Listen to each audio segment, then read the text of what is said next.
الحمد لله رب العالمين والعاقبة للمتقين والصلاة والسلام على رسوله الكريم أما بعد.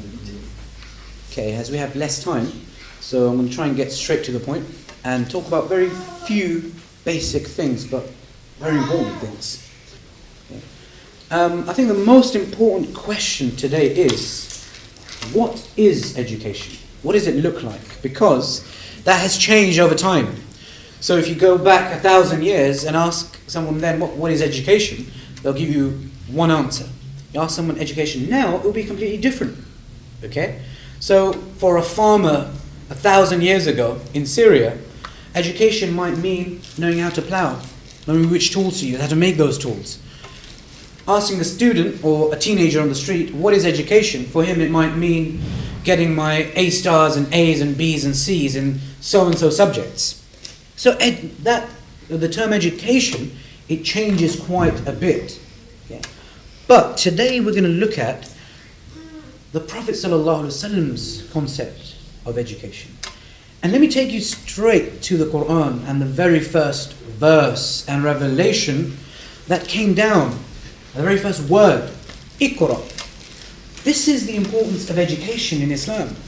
That the very first word beginning in the Quran is Iqra, read.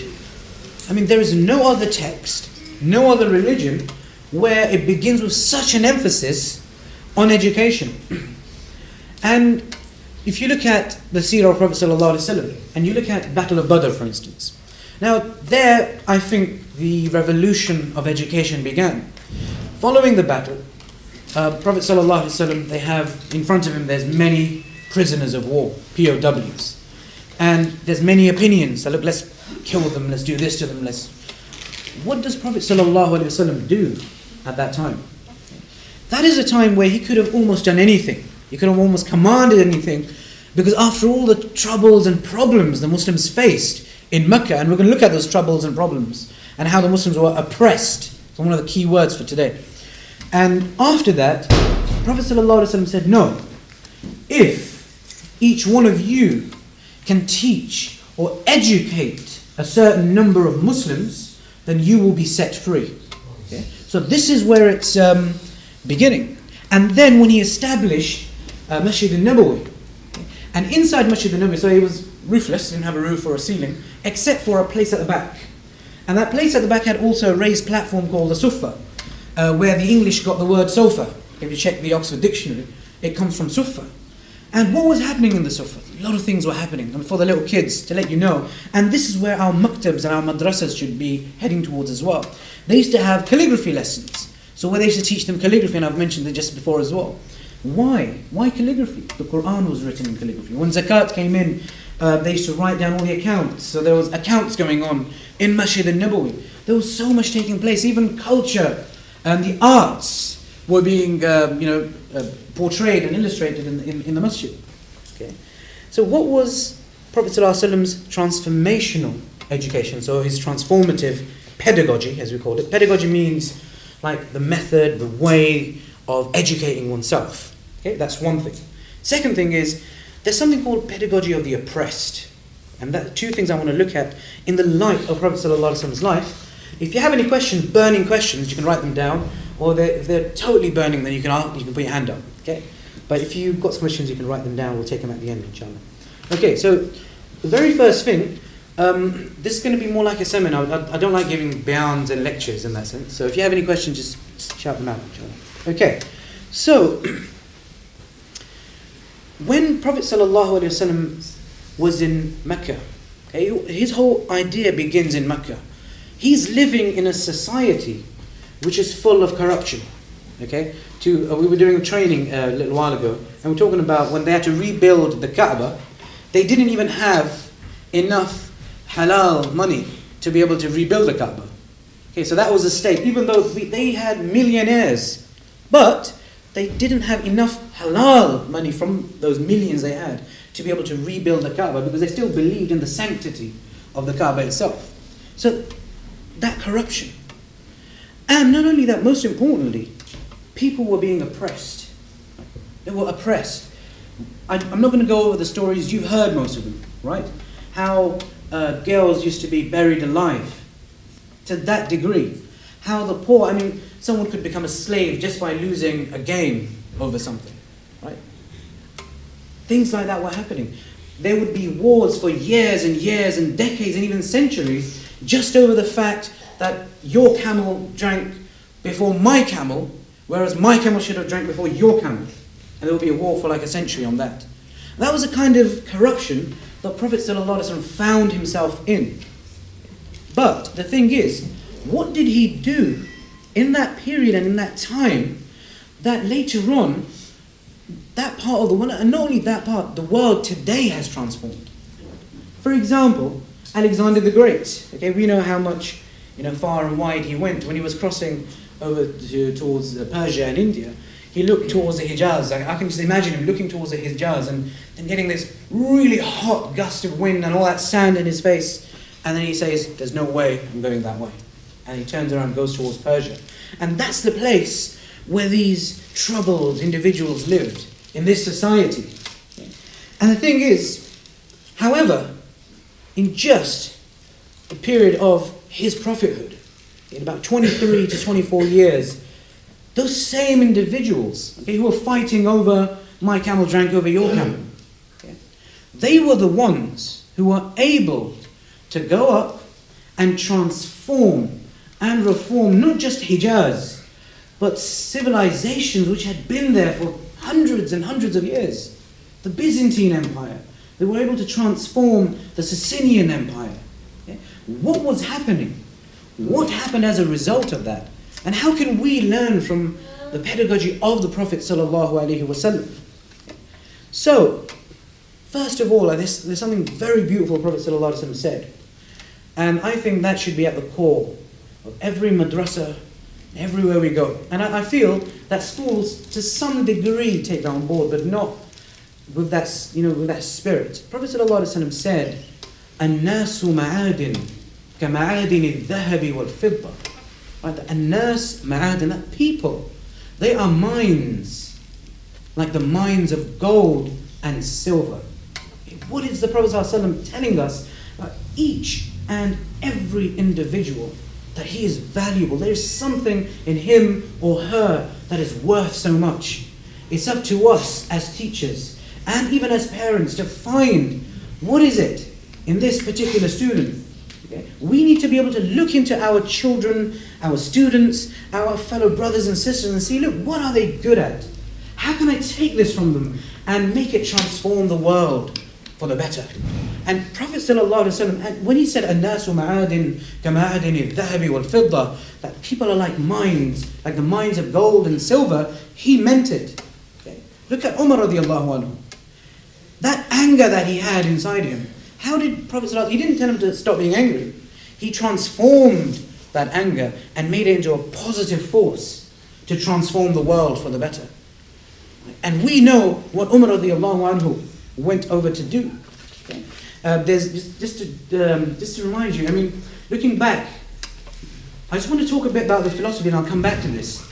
I think it's very important to have a world view, to be able to see the world in a certain way with certain structure. And what I want to look at is, there's a hadith of Prophet ﷺ which I take very seriously. Okay? And this is where I want to talk about the pedagogy of the oppressed. Prophet ﷺ, he was with his companions once, and he said to them that if you see a zalim, an oppressor, right, or a bully, right, for the kids, and he is bullying or he's oppressing a victim, an oppressed person. So imagine the scenario: you have an oppressor, a bully, and an oppressed who is being bullied. Okay? Prophet ﷺ said, you have to help the oppressed, that person who is a victim, and you have to help the oppressor. Okay? So you have to help the zalim and the mazloom. So the companions asked, we understand about helping someone being bullied and tortured, but how do we help someone who is the oppressor? Okay? And then Prophet ﷺ said, you need to stop them from the oppression. But if you look at the life of Prophet ﷺ, when he said you need to stop the oppressor, that's one sentence. But it takes 23 years to achieve that. Okay? And this is where education comes into it. Okay? This is the point. What was it that Prophet ﷺ was able to do? And then when the companions went to the gates, and not only that, high expectations. Right? Prophet ﷺ had such high expectations that even the companions used to laugh. And they think, how on earth are we going to do that? If you go back to the Battle of the Trenches, when the companions were digging the trench, and there was this huge rock, and none of the companions could break that rock. So they finally came to Prophet ﷺ and said, Ya Rasulullah ﷺ, we cannot break this huge rock, could you help us? And as Prophet ﷺ went to the rock, he lifted up his the hammer or whatever he had, whatever tool he had at the time, and then he smashed the rock, and it broke into pieces. And after that, Prophet ﷺ said to his students, let's put it that way, he said to them, when I lifted up the tool, when I lifted it up, I could see the vision in front of me of the jewels and the treasures of Persia and the Byzantine Empire. The companions began to laugh. That how on earth, we can't even dig a trench properly right now.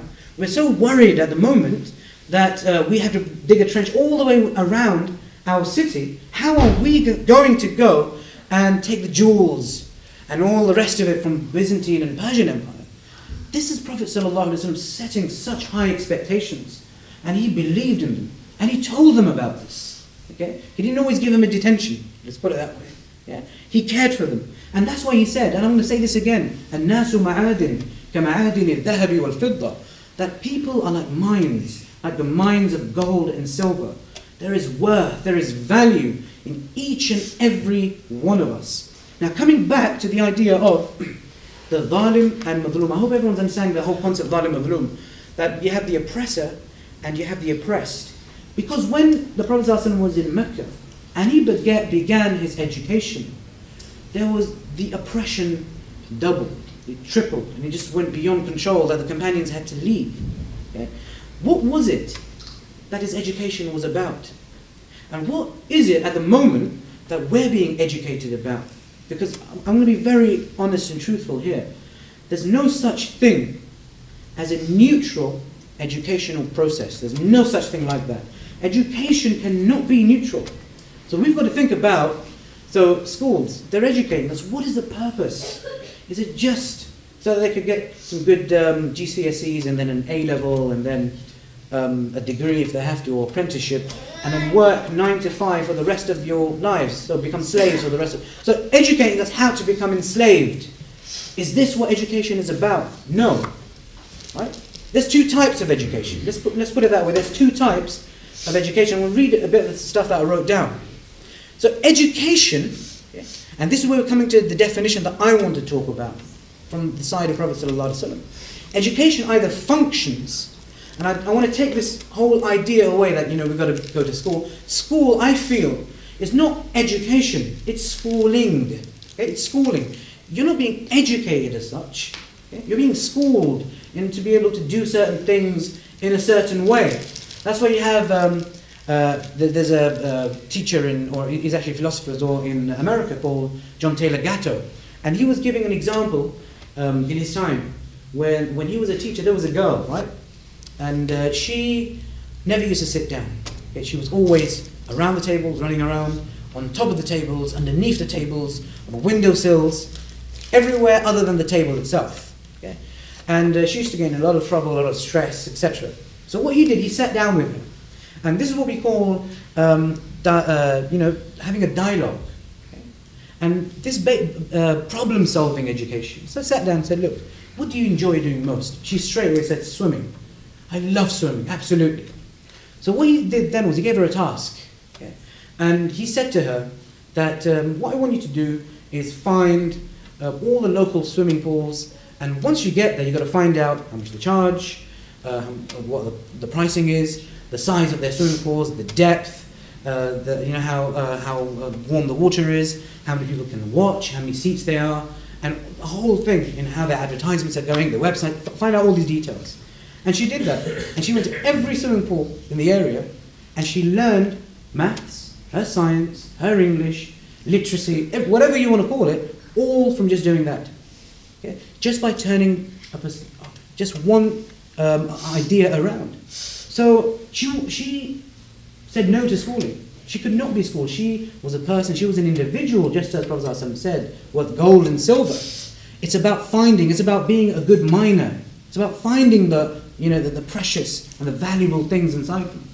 And then what happened, she got back, she wrote up a whole project, and interestingly, local state or borough contacted the teacher and her and said, look, we want to purchase that for $500.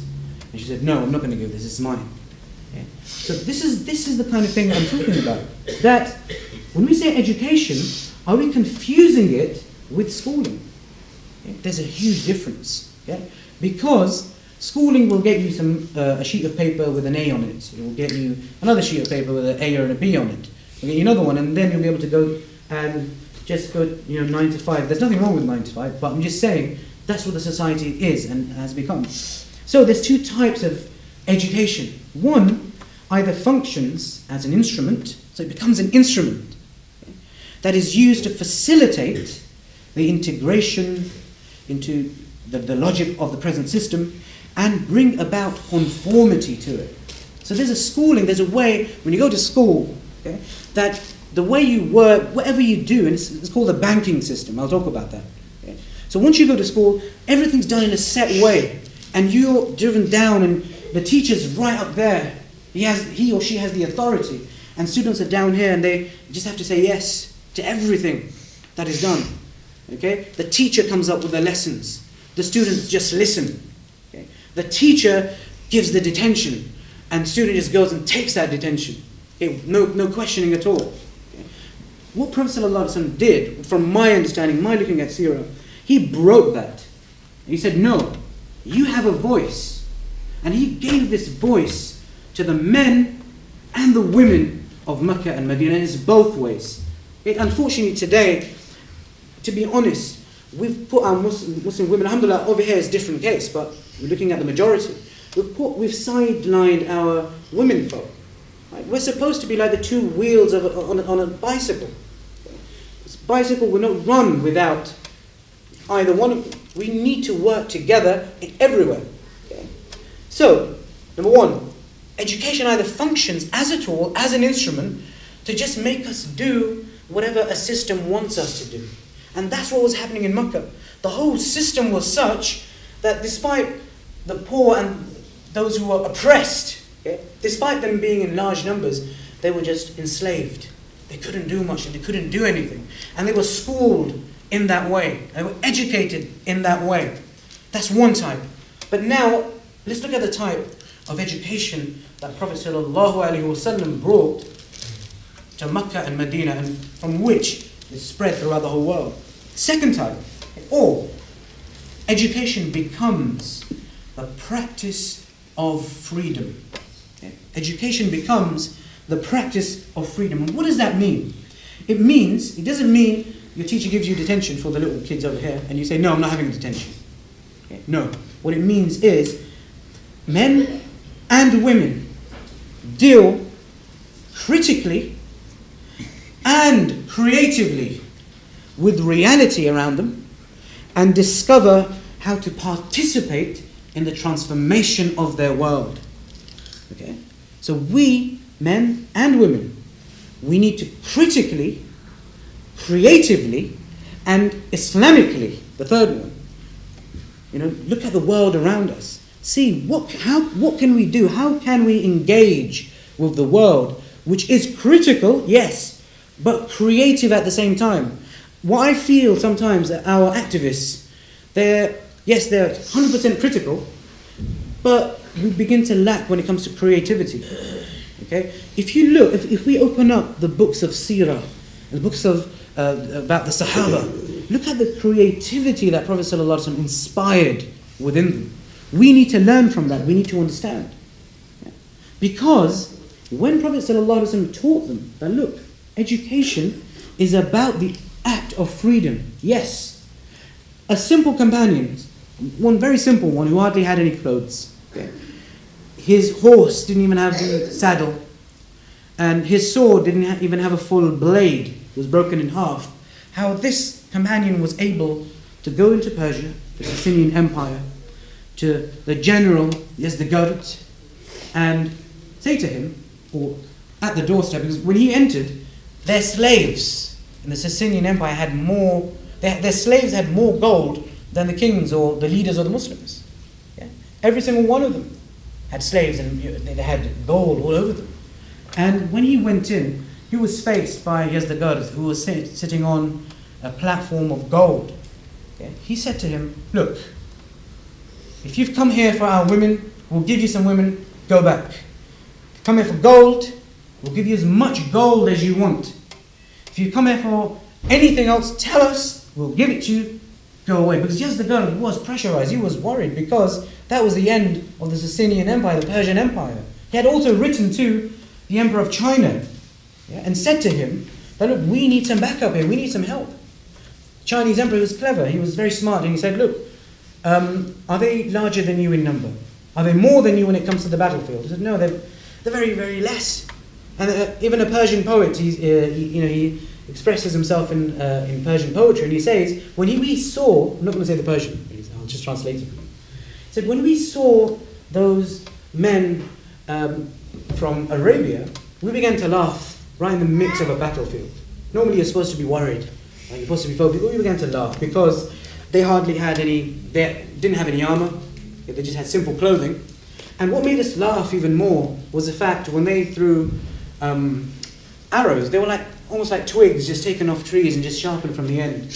But at the end of the war, we witnessed that those twigs pierced through our metal armor.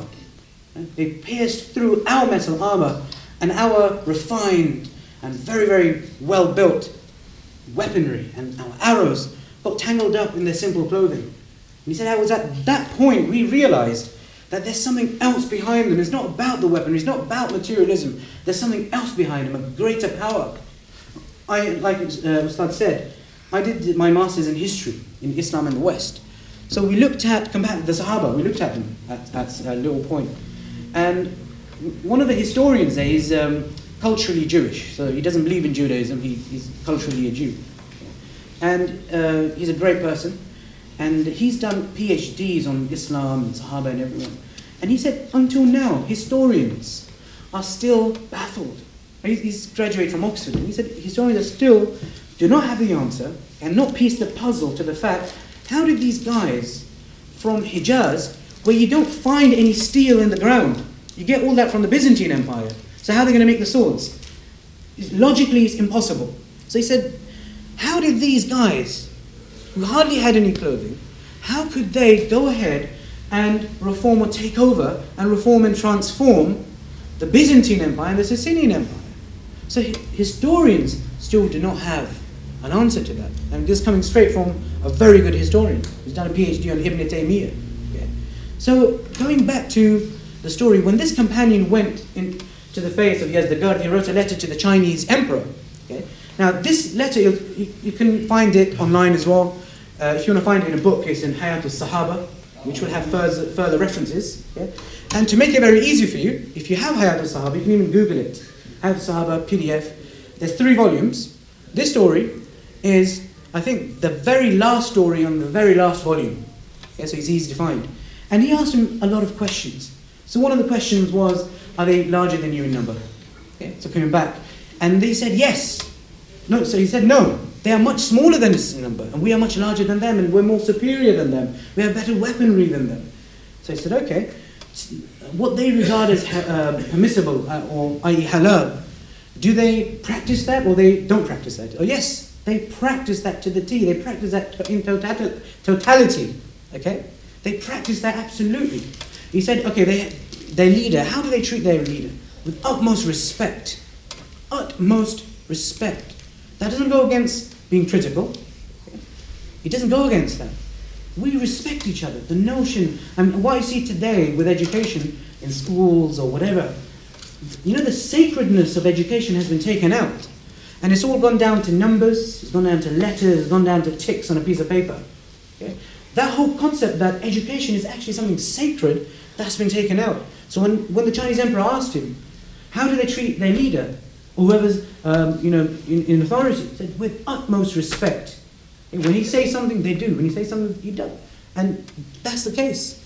And then he asked him so many more questions, which I would want you to do some homework on and find out. Okay? Very last story in Hayat al-Sahaba, 3rd volume, the very last story at the end. Okay? So, what he said at the end, I'll come back to the main point. What he said at the end was that I have an army so large, if I was to send this army to you, the front portion would be in your city, Marwa, which today comes under Russia. Okay? And the back portion would still be in my country, China. So what do we have in between? You have China itself, then you have Pakistan, then you have Afghanistan, and then you have bits of Persia, and then Russia. Okay?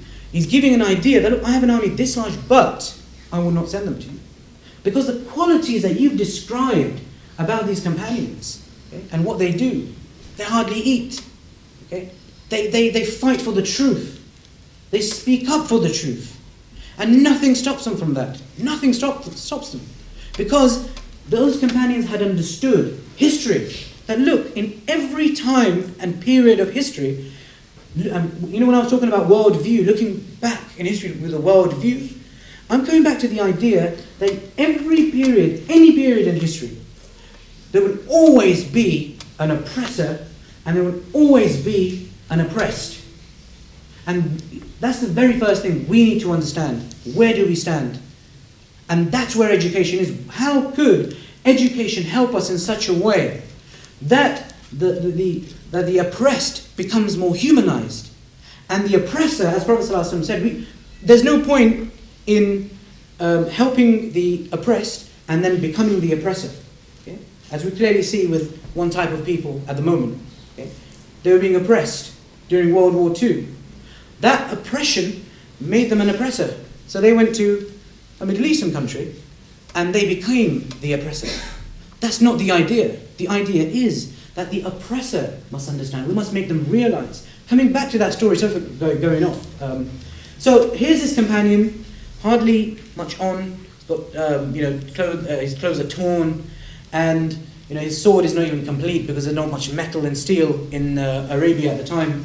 He stands in front of Yazdagar. Yazdagar says, "Look, go back." What does he say? I'm coming back to the idea of education is the practice of freedom. Okay? Practice of freedom. Companion said, "No, Inna Allah ibta'athana." It is Allah who sent us. Why? لِنُخْرِجَ الْعِبَادِ مِنْ عِبَادَةِ الْعِبَادِ إِلَىٰ عِبَادَةِ رَبِّ الْعِبَادِ. That Allah has sent us to you to take out the people from the slavery of the people towards the slavery of the Lord of the people. Okay? This is the practice of freedom. This companion, he had it right. Okay? That no, we are educated in this way. You cannot enslave free people. You cannot remain an oppressor and stay on that throne. And this is where education came in. And he said, لِنُخْرِجَ الْعِبَادِ مِنْ عِبَادَةِ الْعِبَادِ إِلَىٰ عِبَادَةِ رَبِّ الْعِبَادِ مِنْ جَوْرِ الْأَدْيَانِ إِلَىٰ عَدْلِ الْإِسْلَامِ. We have been sent to take you away from all the falsehoods around you towards the justice. إِلَىٰ عَدْلِ الْإِسْلَامِ, towards the justice of Islam. It's about that freedom, being just. Take away the oppression. مِنْ ضِيقِ الدُّنْيَا إِلَىٰ سَعَتِهَا. And to take you away from the narrowness of the world, to take you away from that enslavement. But in a sense, the oppressor and the oppressed, they're both enslaved in this circle. To take you away from that, towards what? To the vastness of Islam. Because Islam gives us that vastness. And it's today, and then Yazdagar stopped him and said, okay, stop. I've heard enough lecture. When? Until when will you keep on doing this? And he said, until Allah gives us victory. So there's no defined time. The struggle keeps on going on. The struggle continues. There's no there's no definition. There's no deadline. Until either Allah subhanahu wa ta'ala gives us victory, or we try, or we die trying. Okay? This is what the education that Prophet ﷺ gave to his companions. It was this freedom from the oppressed orders of the time. And this is what we need to understand. Where do we stand today? And the sad thing is, what I feel, that there's this new culture of silence. Culture of silence. It's become a culture that we will not speak. I've got my 9-to-5 job. Let the activists do this, let them do that. No. If that was the case, would the Prophet ﷺ give his life? would the Prophet ﷺ go up into the cave to meditate, to worry and to have that concern. What could I do? How can I... Prophet ﷺ was critical of the people of his time, of the oppressors. How could I get that creativity? Prophet ﷺ was given that creativity. Prophet ﷺ was given that creativity in the form of revelation. And how did it come? How did that revelation come? And what was said, the very first verse in that revelation, Iqra, read. That's where it begins. Education. You educate yourself. First of all, education begins with this framework that at every time there will be an oppressor and there will be an oppressed. Any story you look at, you open up the story of Musa alayhi salam. Okay? The Pharaoh, he was the oppressor. The Pharaoh was blatantly the oppressor. And the remainder were oppressed. Musa alayhi salatu wasalam was able to critically and creatively engage with that oppression to put an end to it. And then Allah's help came. Because you have to remember one thing. The difference between Muslims, you can say, and others is that we have a third source. So it's not just being critical and creative. Our third source is the most powerful source we have. And that's divine source. That's the power of Allah subhanahu wa ta'ala. Just like the companions, okay, they were able to go out with whatever they had and try their best. But then it was the others who saw that third power. And that will come when we become critical, when we become creative. Okay? How do we creatively engage with this? Okay? I'm not going to give all the answers because every time we engage, we need to sit down and have a dialogue. We need to sit down and have mashwara or shura. I mean, if you look at the life of Prophet ﷺ, he didn't just stand on top of the member all the time, on top of the rock, and say, okay, here's the situation, this is how we're going to solve it, here's the plan A, B, and C. He didn't do that. There's a big difference. He gathered amongst his companions. He wasn't a teacher right up there in the skies, and the student all the way down here, always getting detentions. No. Prophet ﷺ came down onto the level of companions. And he said to them, okay, look, what are we to do in this situation? The Quran clearly states to Prophet ﷺ, no, you need to engage them. Dialogue. And at many a times, the Prophet ﷺ was told to take their companions' opinions on board. Okay. Most important thing, looking at even class-based or everywhere you look, we need to come on the same level of each other. Only then, so right now, as I'm talking, I am the oppressor. Okay? I am a zalim standing up here. Because all I've done is just spoken to you non-stop and you've just listened non-stop. Okay? What we need to do is we need to come on that same level and we should, ask each other, what is happening to us? What side of history are we on? Are we the oppressor? Are we the oppressed? And how do we tackle this situation? How do we do it in a creative manner? Not just go wild and do anything. So yes, we've got to be critical, but creative at the same time. And we need to take on the pedagogy of the Prophet ﷺ, the pedagogy of freedom, which he gave to the companions. Look at Bilal radiallahu anhu. He was, he grew up in slavery, but he died a free man. And not only that, he died as a man who liberated others. Yeah? This is Bilal radiallahu anhu. When the time came, when they took over Mecca, Prophet ﷺ, out of the thousands of companions who had gathered, who did he choose? Bilal. Okay, because his education was so beautiful. He was literally enslaved as well. Prophet ﷺ took him out of that slavery. Not just physically, he took him out of the enslavement, which is psychological as well. They've got to do everything that's said here.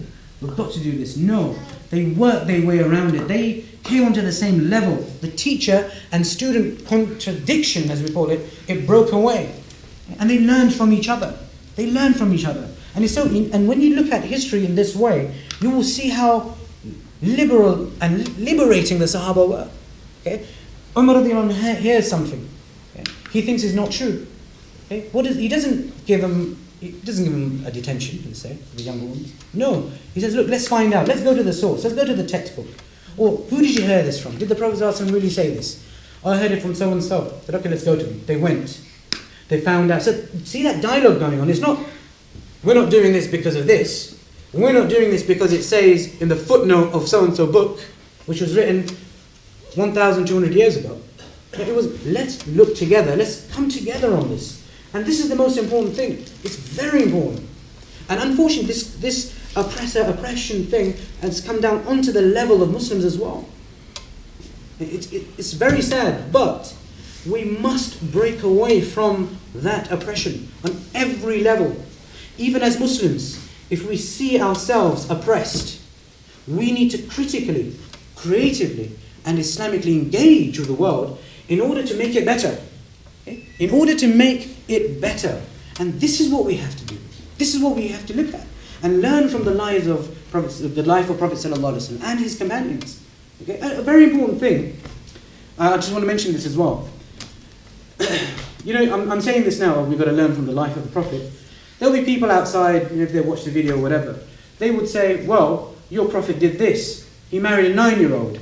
Okay? What about the time when the Quran mentions, kill them wherever you find them? Okay? What do? We go back to the text. We open it up. Because if we believe that Islam is the true religion, and Islam is for us as our way of life, we have the answers for everything. Okay? Also the question about, people will try and undermine you and put you under pressure on this. Go back to the sources. Go back and find out what it's about. Learn the life of Prophet ﷺ. Learn how he took his companions out of oppression and made them not just free, but liberators. What was that very poor companion saying to Yazdaqad, a general of the Sicilian Empire? One of the greatest empires ever. He said, look, Allah has sent us to basically free your people and to take them out of your slavery and your oppression. And this is the education that we need to come into dialogue in. So I'm not going to say we need to impart, because again, I'll become an oppressor from the oppressed. We need to come down on the same level and engage on this. Because Prophet ﷺ did say, الناس معادن كمعادن الذهب والفضة, that everyone, all people are mines, like the mines of gold and silver. So we have to understand that everyone has something special. Let's get together and find that. Let's go mining.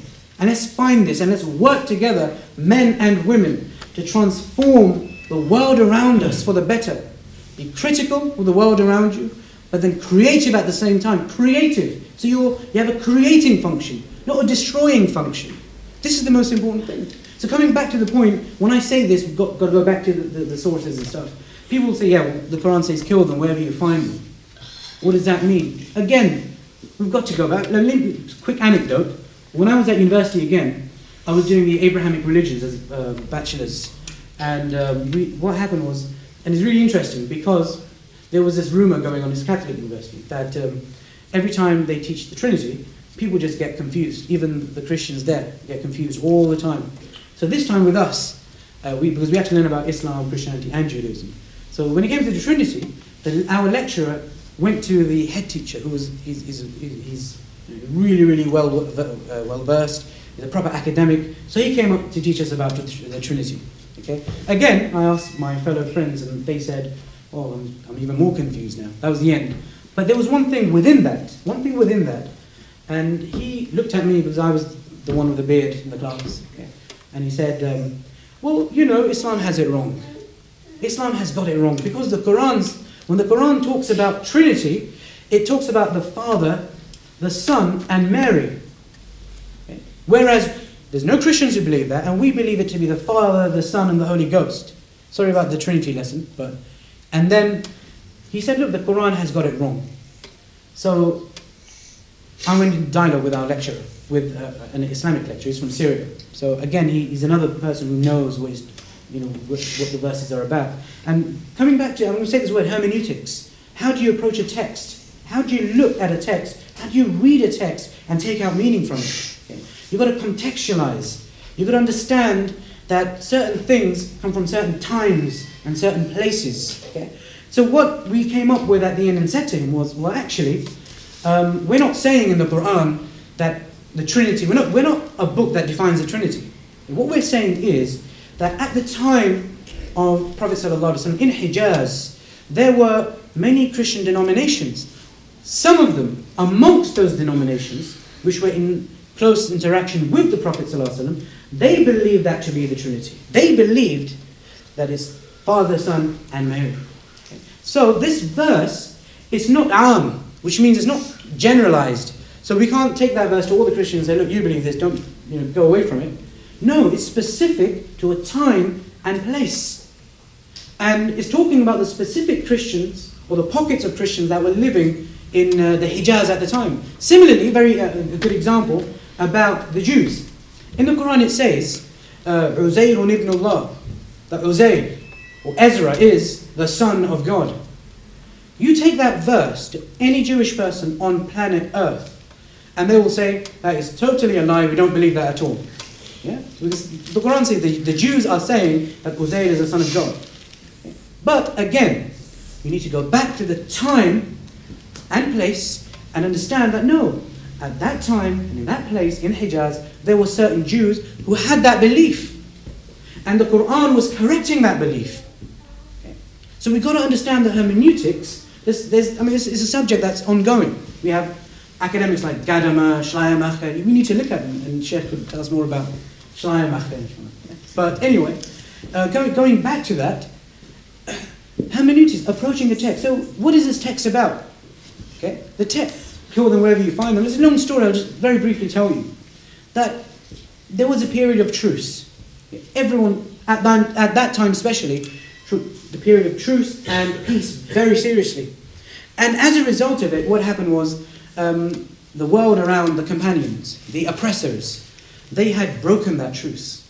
So at that moment, what any other tribe or any other people would do was declare war. And that's what it was about. That after, and this verse was already said, after the period of truce has finished. So you're still not going to break that period. After the period of truce is finished, then we will go after them. It's basically a declaration of war for that time and that place. It's not generic. You can't, just like the verses about the Jews and Christians, you can't take them out of that specific time and place, just like so many groups are doing. Okay? No, you have to contextualize it. What time and place are they talking about? Okay? And come back to that. And so basically, after the truce had finished, when the companions did go and conquer Mecca, there was no bloodshed, not a single drop of blood. They conquered. And not only that, when they went, Prophet ﷺ, he had the chance. He was a man right at the top. But no, he came down from the top. He engaged. He said no. He said whoever goes by the Kaaba is safe. Whoever goes into Abu Sufyan's house. Interesting. Abu Sufyan, one of the greatest enemies. One of the greatest oppressors. And this is, I want to finish off here because, like I said, we need to see ourselves in the whole concept of either we're a dhalim or madlum, or oppressor or oppressed. Here is the greatest dhalim or the oppressor. Here is Prophet ﷺ in full power. He can do whatever he likes. He can do anything he wants. But no, he decides that no, I'm not going to save my oppressed people and become the oppressor and kill this man. No, this is a time where we give them, we don't tell them about freedom and talk about it. Okay? No, this is the time that we will show them what freedom looks like. And that's when Prophet ﷺ showed them what freedom was all about. And anyone who went inside their homes was safe. No bloodshed. Okay? No bloodshed took place. That is the story that we're talking about. Okay? And that's, we've got to understand from time and place. Because if you want to generalize time and place, then you've got to stand up every night for about an hour and 2 hours to pray tahajjud. Because it's commanded in the Quran. The old Prophet, stand during the night. Stand for a certain duration during the night. If that verse is for everyone, if we take any verse, take it out of context and say, look, we will apply this, then we've got to stand during the nights. We don't do that. Okay? Because that verse was specific for Prophet ﷺ in a certain time, certain place. So this is what it is. We've got to come back and realize, there's something I wrote here, I just want to read it out before I forget. And it's for the oppressor, human beings refer only to themselves. So oppressor thinks that I'm the only human. Everyone else is, they're just animals. Okay? They're not human beings, they don't have anything. We can do whatever we like. Okay? This is something that's got to change through dialogue. This has got to change when men and women people of all ages, all genders and everything else come together and say, look, we are going to engage. And I personally think this could start in our maktabs, in our madrasas, to teach them, look, this is the world, this is history. Not just to teach them, okay, this is how you read the Quran in Arabic, okay, and here's a few fiqh things thrown into it, and then here's a few aqidah points, and then here's a bit more salt. Okay? No, that's not the way. This is the time that we have a holistic approach. Take everything, teach them everything about it. Okay? Islamic art, we've forgotten about it. Yeah? Islamic art. One more anecdote. In Masjid al-Aqsa, going back 60, 70 years, there was a terrorist who got a petrol bomb and threw it at the mimbar of Masjid al-Aqsa. Okay?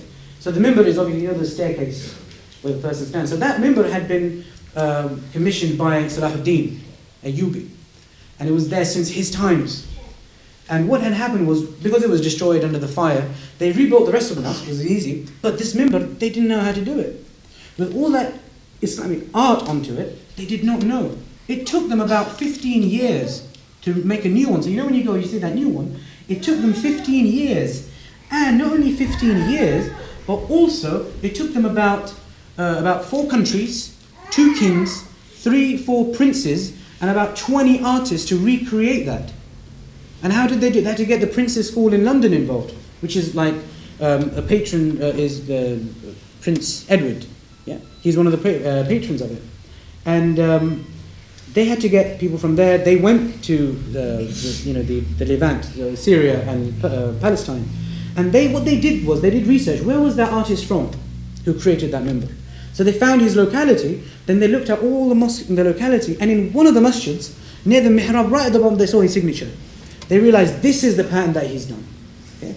And what they did then was, they put the whole concept of Islamic art, and then they further developed it. And then after, like I said, 4 princes, 2 kings, and so many countries, and so many artists, they were able to do that. Whereas this one man was able to do it by himself. Okay, because of industrialization, I'm going off the point now, and all this capitalism, and all this, we've forgotten who we are. Go back to the masjids. Why is it when you go into Syria's masjid in Dimashq, right, the Jami' mosque, it's very beautiful. When the Muslims came there, it was a church at the time, and there was so much artwork. So Muslims are not just going to go there and just paint and just start praying. They said, no, we're going to do something better than this. So again, they got the same art form of the place. They made gardens of paradise empty.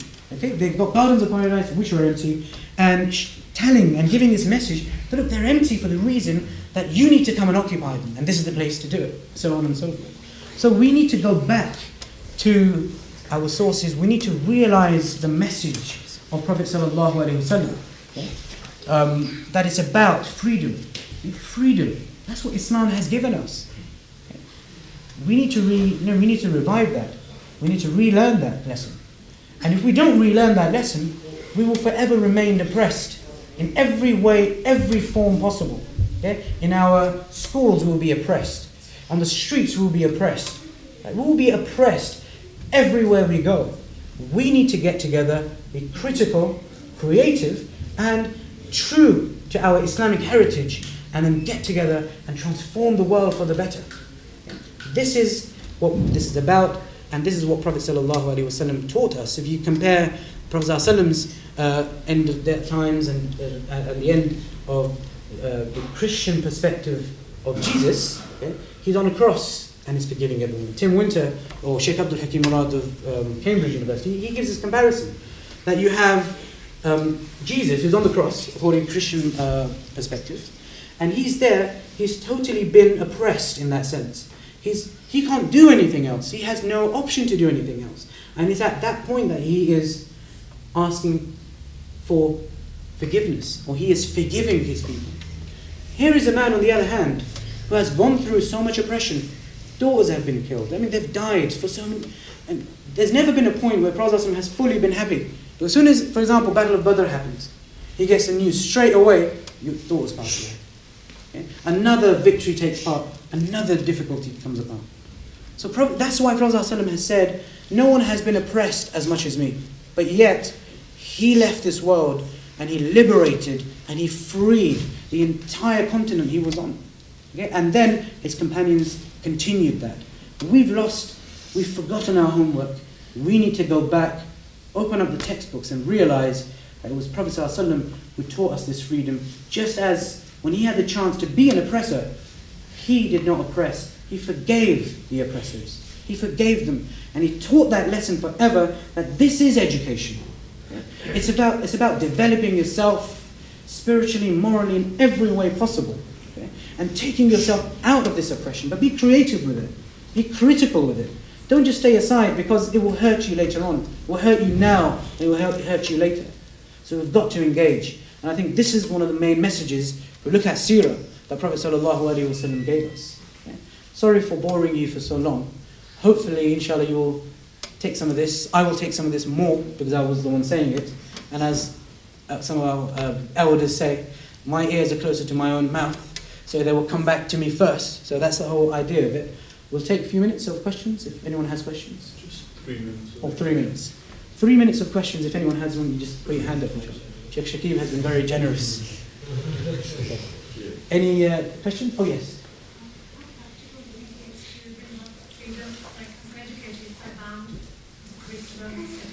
So that's where we have to be creative. And once you take that first step, then things will open up. Because what's going to happen is I can't set out a plan. Neither can anyone, because as I said at the beginning, I'm not going to be an oppressor and tell everyone, okay, this is what you're going to do, here's a plan, A, B, C. If someone does say that, I never listen to them, because that plan is for that person in whatever time and space and place he is. We've got to get together, men and women, and work together on this. And once you take that step, then, like I said, once you're critical and you're creative, then the third power will come into play, and that's the divine power, that's Allah's power. So this is what we've got to do. So we can't lay a roadmap, because even with the Quran wasn't revealed all in one go. So here you go, 1, 2, 3, 4. No, it was revealed over time. The Quran was even engaging with the time and space, saying, look, this has happened, do this. This was happened, do this. But the Quran is such a book that we can take it beyond. Right? But even then, there are certain verses, I've got to say this, not every single verse is for all times and places. No. Okay? We've got to educate ourselves and realize, okay, what did the companions do at this time? How can we do that now? What can we do? How can we be creative with this? So I think that's the way we can do it, inshallah. Any other questions? How much time do you have? 2 more minutes. 1.5 minutes. Okay, any other questions? Sorry? Oh, seconds, yeah. Any other questions from the younger boys here, if you want? Yes. Oh, Shaykh. For this 1.5 minutes, but okay. What was the turning point of the Islamic nation? You mean the downfall or the... Downfall, I mean, we were the leaders in science and mathematics and all of those There's what was the turning point? I think, looking back at history from my limited knowledge, there's not going to be one point which you can pick up. There's a whole, there's so many of them. Because if you go back to Ibn Khaldun, and if you read Ibn Khaldun, you will find that nations rise. And Iqbal says a very beautiful, he basically defines the whole of Ibn Khaldun's book in a couplet, in just one poem. Right? I don't know if it's going to come to my head or not, but he basically says that nations rise in the shadows of swords and spears. Right? What he means by that is, not literally in that sense, but the nations rise out of struggle. Okay? They go through struggle, they go through this effort. Okay? But nations, they go down when they start picking up violins, and when they start picking up these other things, and they forget about the struggle. And this always happens everywhere, because his whole Ibn Khaldun's book is about his tribe. They created this thing called Asabiyya, that look, we are powerful, we are strong, and they went on, they conquered. So they came from the deserts where it was very, very tough, and they came out of the deserts. When they came into the cities, everything became easy for them. They got used to the luxuries. They turned their eye on all the other people who were oppressed. In turn, because of these luxuries, they became the oppressor. And when you become the oppressor, Allah's help is no longer with you. Okay? And when you stop being critical, and when you stop being creative, they finish. I mean, one of the downfalls out of the thousands that are there, I mean, the printing press, education. In the West, they took it on board. The Ottomans said, no. We're not going to let pages with Allah's name on it, or up and down in a machine. So they left it for about 100 years. As a result, education was very successful in the West, and Muslim world was about 100 years behind. I mean, just a few examples like that. Things like that have happened. So we can't really pinpoint one thing, but there's so many things that do happen. When you rise, you come up strong and powerful, but then you descend. But remember, after you descend, you just don't just keep on going down. That's what the Muslim have to realize. No, pick yourself up, and then you get up again. And then you rise, and then you give to the world what it needs. You give to the world a beautiful idea. You give to the world creativity. And this is what our predecessors did in every form, every place, in every sense.